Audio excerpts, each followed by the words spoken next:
తాకట్లో ఉన్న మీ బంగారాన్ని విడిపించి ఆ రోజు ఆన్లైన్ రేటుకి కొంటాం. Sharma gold company. నమస్తే, మీరు చూస్తుంది సుమన్ టీవీ. నేను మీ కీర్తి. నాతో పాటు ప్రముఖ ఆస్ట్రాలజర్ బ్రహ్మశ్రీ నందిబట్ల శ్రీహరి శర్మ గురువు గారు ఉన్నారు. నమస్తే గురుగారు. వాగర్థావివ సంపృక్తౌ వాగర్థ ప్రతిపత్తయే జగతః పితరౌ వందే పార్వతీ పరమేశ్వరౌ. సదాశివ సమారంభాం శంకరాచార్య మధ్యమాం అస్మదాచార్య పర్యంతం వందే గురు పరంపరాం. ఆదిత్యాయ చ సోమాయ మంగళాయ బుధాయ చ గురు శుక్ర శనిభ్యశ్చ రాహవే కేతవే నమః. శృంగేరి జగద్గురు పీఠాధిపతులకి కంచిపీఠాధిపతులకి నమస్కారములు తెలియజేసుకుంటూ కార్యక్రమానికి ప్రారంభిద్దాం. గురుగారు, కార్తీక మాసం తర్వాత అత్యంత ప్రీతికరమైన మాసం ఏదయ్యా అంటే మన మాఘమాసం అంటారు. మరి ఈ మాఘమాసంలో ముఖ్యంగా రథసప్తమి కూడా వస్తుంది కదా. అసలు ఈ రథసప్తమి ప్రాముఖ్యత ఏంటి? అసలు ఉదయాన్నే ఎన్ని గంటలకు లేవాలి గురుగారు? మేము ఎప్పుడు ఎలాంటి స్నానం ఆచరించాలి? ఏమైనా దాన ధర్మాలు చేయాలా? పూజా విధి విధానాలు ఎలా ఉండాలి? ఏ దేవత ఆరాధన చేయాలి? ముఖ్యంగా సూర్యుడు అనగానే విటమిన్ డి మనం చెప్పుకుంటుంటాం కదా. ఈ మధ్య కాలంలో ముఖ్యంగా భారతీయులకి విటమిన్ డి చాలా చాలా కరువైపోయింది. సో ఈ ఒక్క రోజు ఎలాంటి ఆరాధన చేస్తే మనం పటిష్టంగా ఉండవచ్చునో తెలియజేస్తారా? తప్పకుండానమ్మా. అసలు మనము ఈ రథసప్తమి అనేటువంటిది ఏంటి, మనం ఎందుకు జరుపుకుంటాం? ముందుగా 2వ తారీఖు రోజున వసంత పంచమి జరుపుకున్నాం, అంటే సరస్వతీదేవి పుట్టినరోజు. రథసప్తమి అనేది కూడా సూర్య భగవానుడి యొక్క జన్మదినము. మాఘమాసంలో శుక్లపక్షంలో సప్తమి తిథి రోజున. అయితే మనకు ఈ సూర్యుని జననం ఎక్కడ జరిగింది మీకు తెలిస్తే ఆశ్చర్యపోతారు. కశ్యప ప్రజాపతికి అదితికి సంబంధించినటువంటి సంతానముగా చెప్పబడినటువంటిది. సుమిత్రా దీవుల దగ్గర, సుమేరు పర్వతం దగ్గర ఈ సూర్య భగవాన్ యొక్క జన్మదినం జరిగింది. ఈ సుమేరు పర్వతమే కాలక్రమేణా సుమిత్ర అనేటువంటిది ఉన్నాయి. ఓకే, మనకు అవి ఎక్కడున్నాయి? జపాన్లో ఉన్నాయి. ఓ, ఆయన జపాన్ లో పుట్టారా ఇప్పుడు? అందుకనే మొట్టమొదటి ప్రపంచవ్యాప్తముగా మొట్టమొదటి సూర్యోదయం ఎక్కడవుతుంది? జపాన్లోనే అవుతుంది. ఓకే, అందుకనే అంటే అక్కడే జన్మించాడు కాబట్టి అది సూర్యోదయం. అందుకని మీరు గమనించుకుంటే ఆ సూర్యుని లక్షణాలలో క్రమశిక్షణ, ఎప్పటి పని అప్పుడు చేయడం అనేటువంటిది జపాన్ వాసులు ఎక్కువగా ఉంటుంది. ఇంకొకటి, సూర్యుడు గనక ఎవరి జాతకంలో బలంగా ఉంటాడో, ఎవరికైతే సూర్యుని అనుగ్రహం కలుగుతుందో వాళ్ళకి ఆయురారోగ్యాలు ఎక్కువగా ఉంటాయి. అందుకనే వృద్ధుల సంఖ్య కూడా ఎక్కువ జపాన్లోనే ఉన్నారు మీరు గమనించుకుంటే. కాబట్టి అక్కడ అది జరిగింది. ఇక గమనించుకుంటే ఈ రథసప్తమి రోజున ఖచ్చితంగా మానవుడు స్నానం ఆచరించాలి. స్నానం ఆచరించకపోతే నరకలోక ప్రాప్తి కలుగుతుంది, ఆయురారోగ్యాలు క్షీణిస్తాయని చెప్పి మనకు శాస్త్రాలు చెప్పబడుతున్నాయి. కాబట్టి సూర్యోదయానికంటే ముందే నిద్ర లేచి కాలకృత్యాదులు తీర్చుకొని స్నానం ఏ సమయంలో చేయాలంటే అరుణోదయం, అంటే సూర్యుడు రాకముందు ఎర్రగా ఉంటుంది కదా, తివాచి పరిచినట్టుగా ఉంటుందా, ఆ టైంలో స్నానం ఆచరించాలి. ఎలాంటి స్నానం గురుగారు? ఎలాంటి స్నానము అంటే, స్నానం ఆచరించేటప్పుడు మనకు పూర్వకాలంలో బావులు ఉండేటివి అంతవరకే. చాలా మటుకు నదులు, సరస్సులు, చెరువుల దగ్గరనే చాలామంది ఉండేవాళ్ళు. కాబట్టి స్నానం ఆచరించడానికి ఈ రథసప్తమి రోజున నదులలో కానీ, చెరువులో కానీ, లేదా ఈ సంబంధించినటువంటి సరస్సులలో దిగేటప్పుడు నెత్తి మీద దీపారాధన పెట్టుకొని, దీపం వెలిగించి ఆవునేతో దీపారాధన పెట్టుకొని మెల్లగా ఎలాంటి శ్లోకముతో స్నానం ఆచరించాలంటే, దిగుతూ ఉండంగా నమస్తే రుద్ర రూపాయ రసానాం పతయే నమః అరుణాయ నమస్తేస్తు హరిదశ్వ నమోస్తుతే అనే మంత్రాన్ని పఠిస్తూ ఆ నూతిలోకి స్నానం ఆచరించడానికి చెరువులోకి, నదిలోకి దిగమని. ఆ విధంగా ఆ తలమించి ఆ దీపం అలా వెళ్ళిపోవాలి. చక్కగా స్నానం ఆచరించాలి. స్నానం ఆచరించి వచ్చిన తరువాత అప్పుడు సూర్యారాధన, దానాది కార్యక్రమాలు ఏవైనా ఉన్నా సూర్యోదయానంతరం చేయాలి. విశేషంగా చేయాలి. గురుగారు, మరి ఇదివరకు రోజుల్లో అయితే ఇది పాసిబుల్ అయ్యేది, కానీ ప్రతి ఒక్కరికి కూడా ఇది పాసిబుల్ ఈ రోజుల్లో కాకపోవచ్చు కదా. మరి ఏమైనా ఆల్టర్నేట్స్ ఉన్నాయా? ఇప్పుడు మనం చెప్పినటువంటిది పూర్వకాలంలో చేసేటువంటి ఆచారం. ఇప్పుడు సామాన్యంగా మానవులందరికీ కూడా ఇంట్లో బాత్రూమ్స్ ఉంటున్నాయి. కాబట్టి స్నానం ఎలా ఆచరించాలంటే, బకెట్ నీళ్లు తీసుకుంటాం కదమ్మా. ముఖ్యంగా స్నానం ఆచరించేటప్పుడు జిల్లేడు ఆకులు లేదా చిక్కుడుకాయ ఆకులు, రేగి పండ్లు లేదా రేగి ఆకులు ఏవైనా కానీ తీసుకోవాలి. స్నానం ఆచరించేటప్పుడు ఏంటంటే 7 జిల్లేడు ఆకులు కానీ 7 రేగి పండ్ల ఆకులు కానీ తీసుకోమని శాస్త్రం చెప్పబడి ఉంది. అంటే 3 జిల్లేడు ఆకులు దొరికితే, లేకపోతే రాగి పండు ఆకులు 3 తల మీద పెట్టుకోవాలి. 2 ఈ భుజాన, 2 ఈ భుజాన. రాగియా రేగుపళ్ళ దగ్గర? రేగి పండు. 2 ఈ భుజాన, 2 ఈ భుజాన, మొత్తం కలిపితే ఎంత? 3, 5, 7 కదా. ఆ 7ని దాని మీద రేగి పండ్లు పెట్టుకోవాలి. పెట్టుకొని స్నానం ఆచరించాలి. స్నానం ఆచరించేటప్పుడు ఎటువంటి చేయాలి అని అంటే సూర్యుని తలుచుకోవాలి. ఏమని? 7 జన్మలలో చేసినటువంటి పాపపు పనుల వల్ల వచ్చినటువంటి అంత దోషమంతా కూడా ఈ స్నానం వల్ల తొలగిపోవాలి, సూర్యుడు అనుగ్రహించుగాక అనే భావాన్ని పెట్టుకొని తలమాచరించి స్నానం ఆచరించాలి. అంటే ఇక్కడ ఏంటంటే రథసప్తమి రోజుననే సూర్యుని శక్తిలో ఉన్నటువంటి శక్తి అంతా రేగి పండ్లు తీసుకుంటుంది, జిల్లేడు ఆకులు కూడా.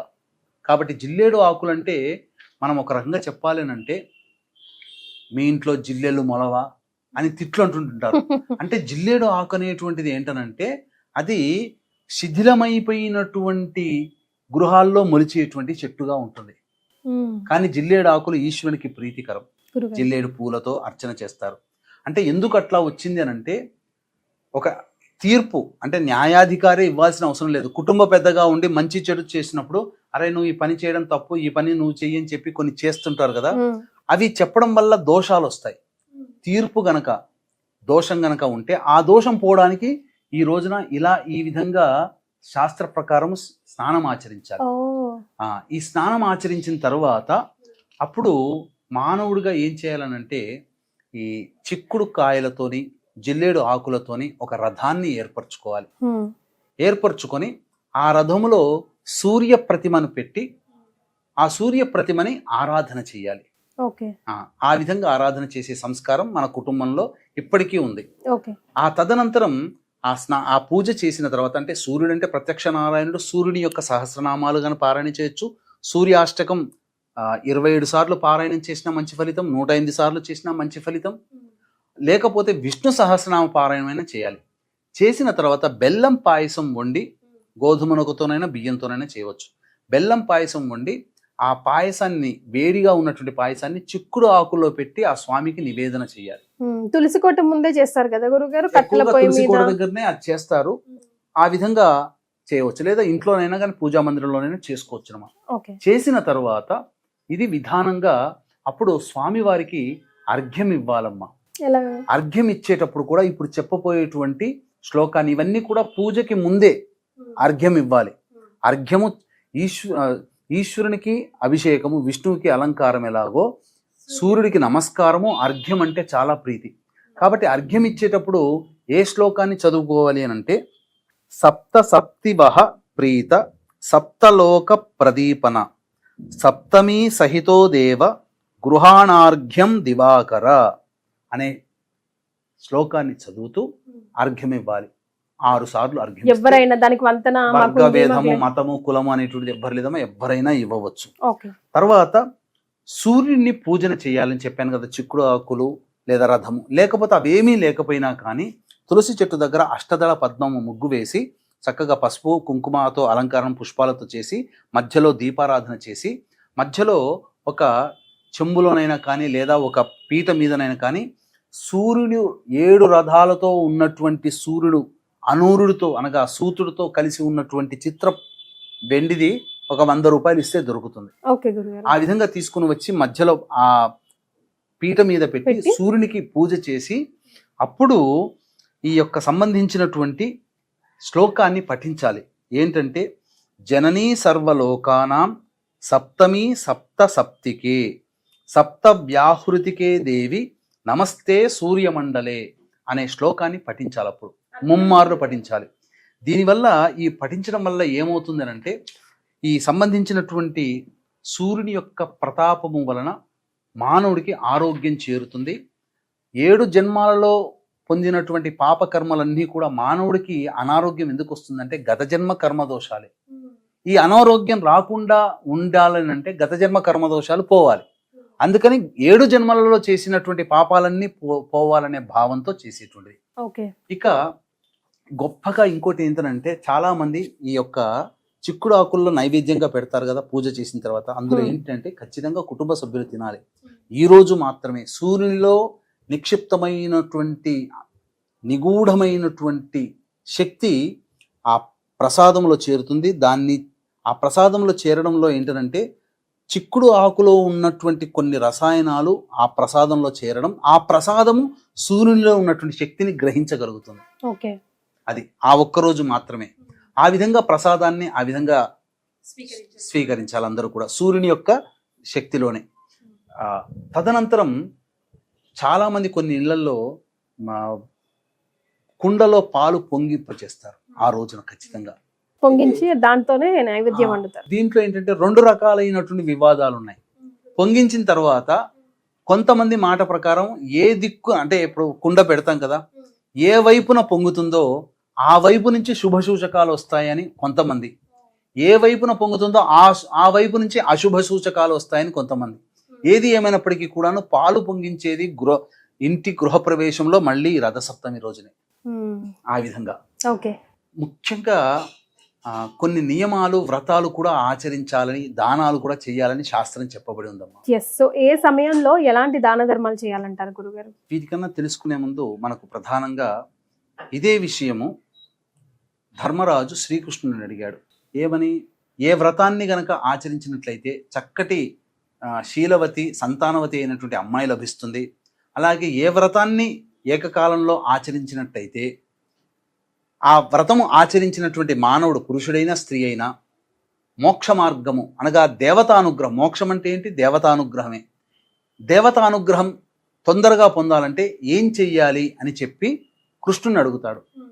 అప్పుడు ఈ సంబంధించినటువంటి కథ వృత్తాంతం మనకు తెలియచేస్తాడు. ఏంటా కథ, ఎలా ఆచరించాలి అని అంటే వీక్షించేటువంటి ప్రేక్షకులు కూడా గమనించాల్సినటువంటిది, మహామాఘి అంటే మాఘ పౌర్ణమి రోజున త్రివేణి సంగమం ప్రయాగరాజ క్షేత్రంలో జాతకరీత్యా కలుగు విద్య, వివాహ, ఉద్యోగ, దాంపత్య, సంతాన, అనారోగ్య సమస్యల నివారణకి సర్వదోష నివారణ పూజలు, హోమాలు, అలాగే గత జన్మ కర్మదోషాలు ఉంటేనే ఈ యొక్క జన్మలో సమస్యలు ఉంటాయి కాబట్టి గత జన్మ కర్మదోష నివారణ తిల హోమాలు, మరియు 2025 సంవత్సరం శని ప్రభావం 12 రాశుల మీద ఉంటుంది కాబట్టి శని దోష నివారణ హోమాలు పర్ హెడ్ 2100 రూపాయలకి చేయించడం జరుగుతుంది.